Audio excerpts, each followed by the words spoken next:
What do you think of when you think of podcasts? Could be a conversation, interviews, stories. All of that really distills down to speaking, using your voice. I've worked with many clients who have said, I'm better when talking about things out loud, or I don't like writing as much. So podcasting seemed like the natural fit for them. And for me too, since I'd rather talk, that makes total sense that podcasting is that natural fit. And I would admit, I was pretty much the same too, about the writing side of things, that not really strong writer, so I'd rather just say it out loud. And in school, even in high school, elementary school, radio school, I never felt like I was an academic. And even coming out of high school, I'm like, I'm not going to university. That's not me. I don't see myself fitting in there.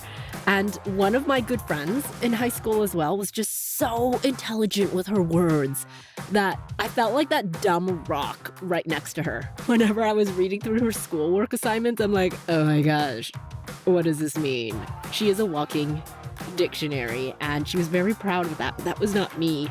And so in those awkward high school phases, which is great and in my rear view now, I was actually still up in arms over having to write commercials in my writing classes for radio. Because I was like, I went into radio not to write. I thought I was going into this so I could just talk, right? Like all that stuff. So translate radio into podcasting now. How does writing play into podcasting? And if you're like me, who'd prefer to talk than write, I'm going to share how I overcame that cringeness of writing for me with a very simple trick. Writing is actually very essential to podcasting. So I'm going to show you what I learned about writing for podcasting from radio school. This is episode 74 of the Podcaster's Guide to a Visible Voice. So let's go.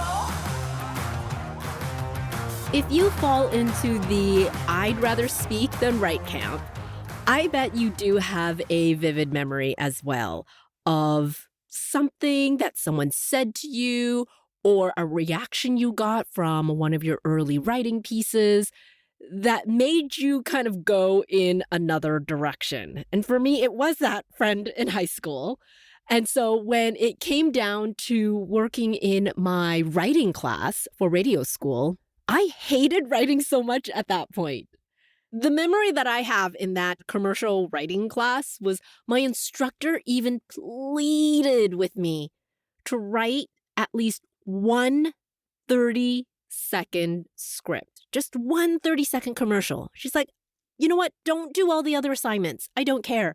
Just write me one commercial so that I could at least give you a passing grade for this class. Otherwise, you can't graduate without it. At the time, I didn't realize how serious it was. And then I realized how compassionate my instructor was because she said she knew I could do it and that I was doing so well in my other classes. So there had to be some underlying reason of fear, probably, of why I didn't want to write for this commercial writing class. She couldn't figure it out, and I don't think I did either at that point. You know, you're in your early 20s. You don't really know what is going on. You just want to do your thing and move on and be an adult and all of this stuff. And so it gave me an inner turmoil to put thoughts onto paper, and it really was triggering for me at the time. And so I did it. I graduated. All is well. And even after graduation, I found myself loving the behind-the-scenes audio side. And so the natural transition for me was to edit commercials versus actually writing them. So my job was, after the script was actually created, I got to play around in the audio side of things. And hopefully that commercial that I got to play with was written by a talented writer who wasn't in it for the sell. Because one of the things I think I realized was that in our writing class, we were told to sell. This was something that you do in a commercial. You're selling something. The running joke in the class was, oh, if you want to pull on people's heartstrings, you just put in some sound effects of children playing or children laughing or kids in general. And that will pull on emotions. And emotions is what sells. And so we were just told to sell, sell, sell. And I kind of hated that. It wasn't me. I already knew that in the deepest corners of my body. Something just didn't play right with me. But that was the gig in radio. I knew that I could at least take what was on the page and make it fulfilling for me in my own work. So in my day-to-day work, I saw all sorts of scripts fly by my desk, from really creative ones that were so fun to produce with multiple voices to the usual straight sell, which is what you normally would hear on the radio or watch on the TV stations, hard sells like car commercials, PSAs talking about nonprofits or price an item, grocery stores, liners, promos, concert promos. I've seen it all. They've all come by my desk.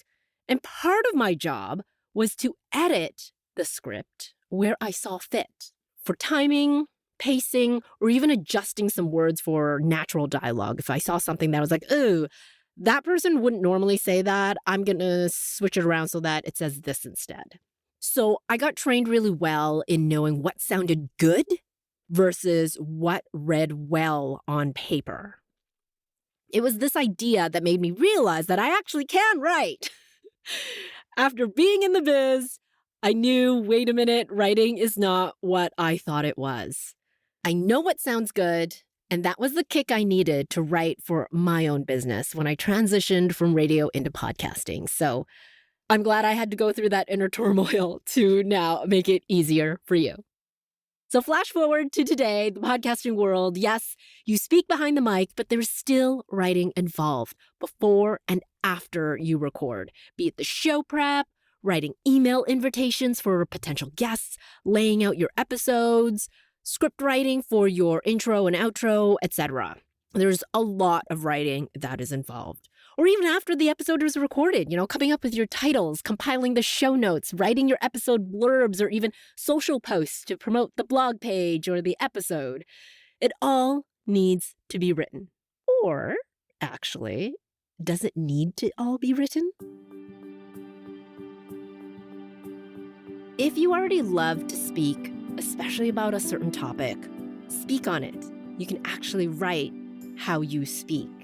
So as I'm saying something or even thinking about it in my head, how I would actually say it out loud is how I would actually start typing it.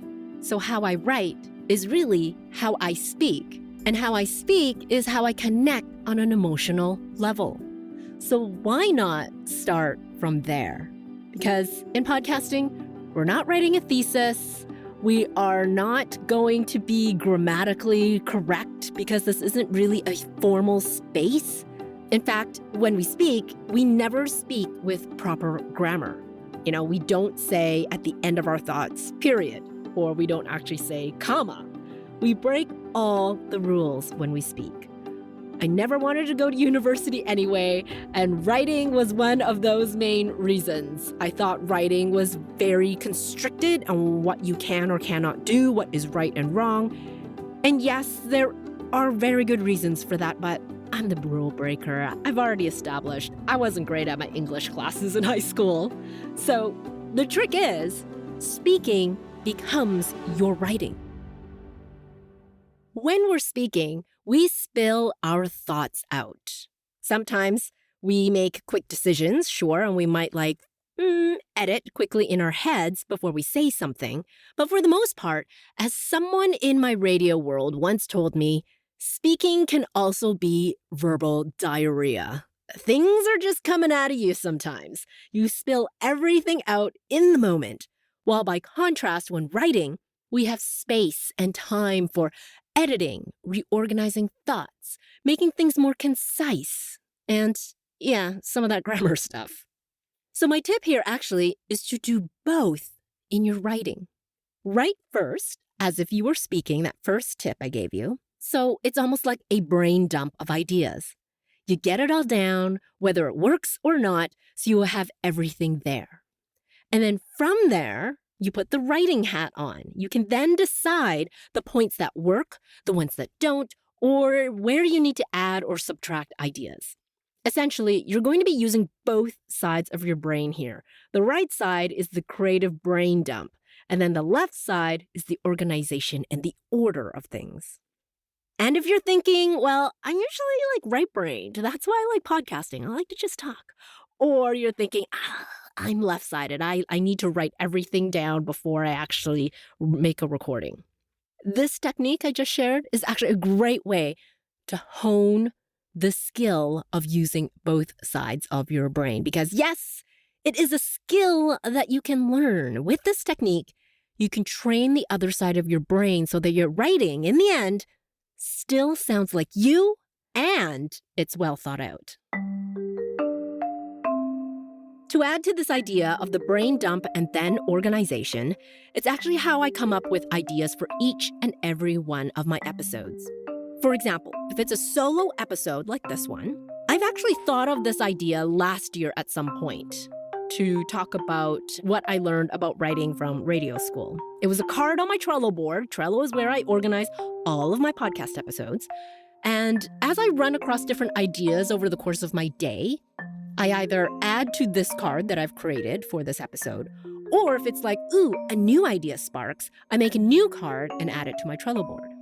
Perhaps someone asked me a question during a client call or a networking meeting and it sparks that new idea. This is all the brain dump stage. I'm brain dumping everything onto my Trello board. I have columns to keep things organized for myself, so it's not just like this whole vast cavern of ideas, but they're there. And that's the idea, is that they are out of your brain and somewhere so that you can use as a reference.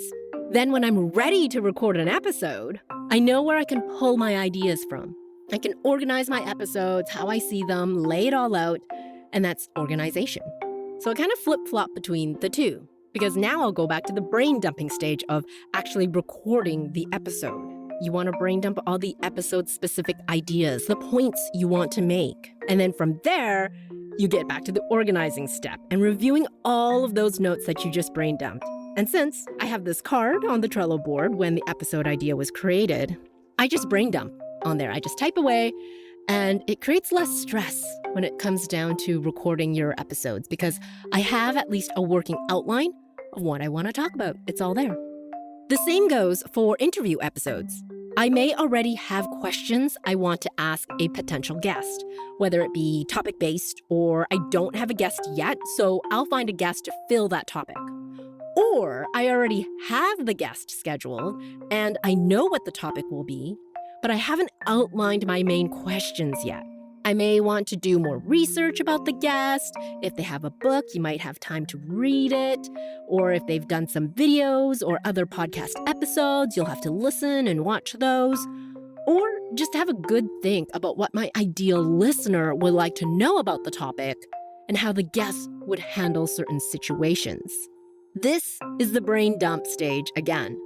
So after all of that, when you get to the organizing stage, you can start grouping questions and seeing where you might want to move a group of questions. So it can be questions at the beginning of the conversation, the middle, or at the end of the conversation.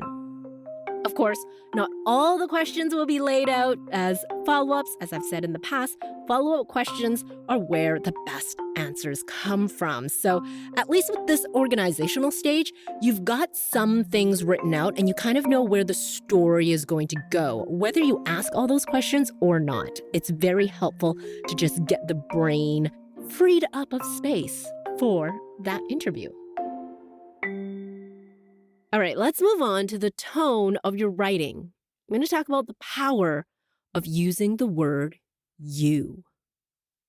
I do this on my show all the time. And in fact, if you go back through this episode or any episode of mine for that matter, I do have transcripts for my episodes on my website. So you just have to go to visiblevoicepodcast.com and then you can search and you will never hear me address you, my listener, as everyone. As in, hey everyone, Doesn't happen.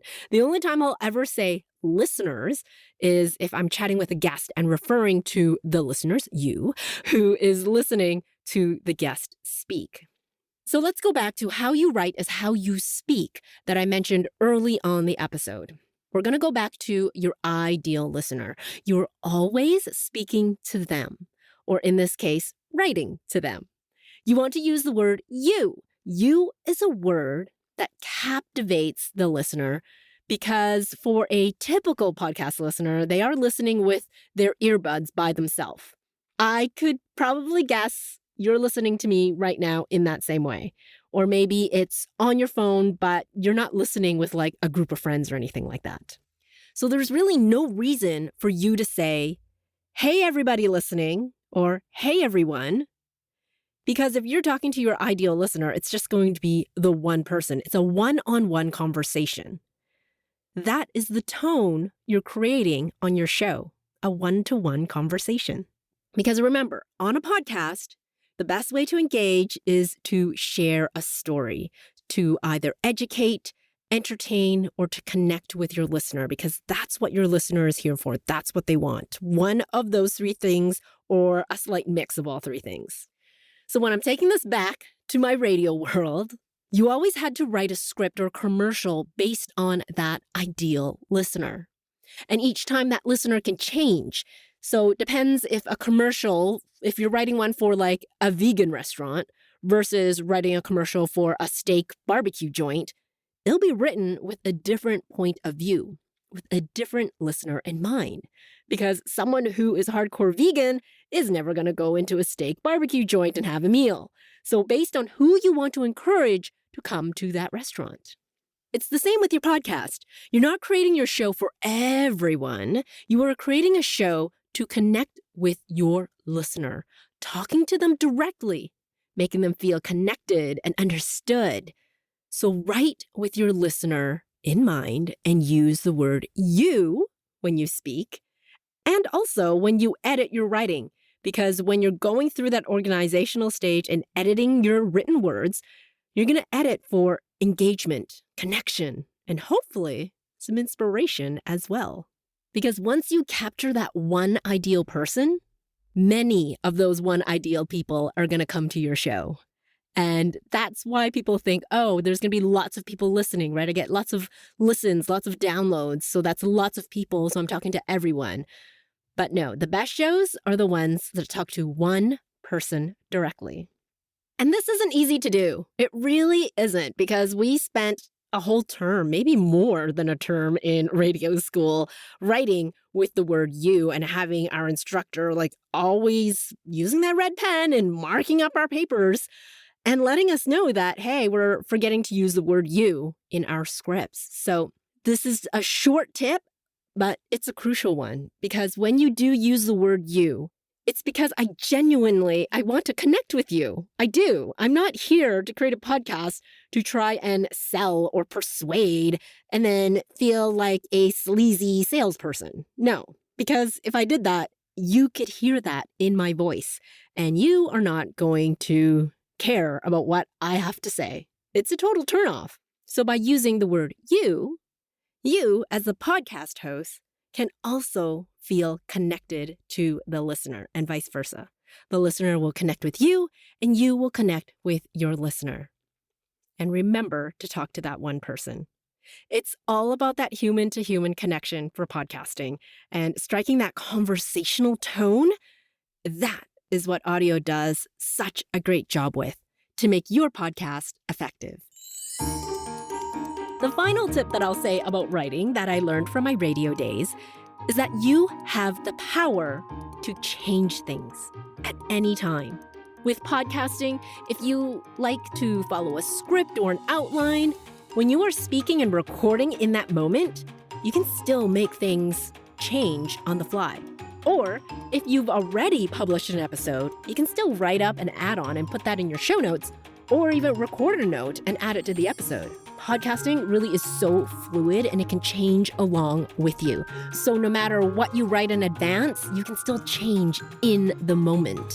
So don't think of writing for podcasting as something that is hard, like I did when I was in my early 20s. It's actually freeing because you'll find it'll come more naturally because you're a podcaster. You have these skills, and we're here to break the rules and speak with spirit and shine in your writing now as well. You know, as I said in the intro, there's also a lot of writing that happens after the episode is recorded. You know, we're talking titles and show notes and all of that stuff. In the next episode, I'm actually going to dive deep with the writer on my team, Shannon Kirk. Shannon and I will go into our process about writing for podcasts, you know, after the episode has been recorded. And I get to pick her brain to really understand her thought process about what she tackles first after the episode has been edited, and then how she writes for the ear, or what she calls dialogue-esque writing. If podcasting is all about speaking, then how do we turn our speaking thoughts into written words? I touched a bit on it here, but she comes up with some great tips that you'll want to make sure you take notes for this one as well. So we'll talk to you then on the next episode, more about writing for podcasting. Thank you so much for listening to the Podcaster's Guide to a Visible Voice. If you enjoyed this episode, I'd love it if you'd share it with a podcasting friend. And to reveal more voicing and podcasting tips, click on over to visiblevoicepodcast.com. Until next time.